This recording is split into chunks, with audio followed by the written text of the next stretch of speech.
So I know you're probably going to get to it, but just at a macro level, is the delta, if there is anything, any delta at all between uh, your group of software developers and Asia or in India, for example, is it about a push price-wise? Are you a little bit more expensive just because? Is it how's that look generally?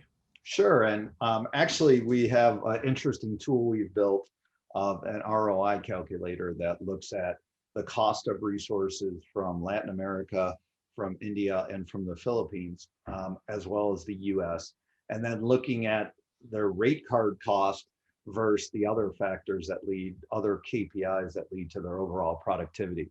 So dollar for dollar, I will say the resources in Latin America are slightly more expensive than what you'll see out of India or the Philippines.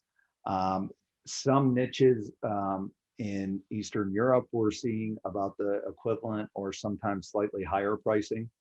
But most US based businesses, they realize they're going to pay a little more premium for that same time zone support, but it still ends up being typically 50% of what the equivalent US FTE would cost.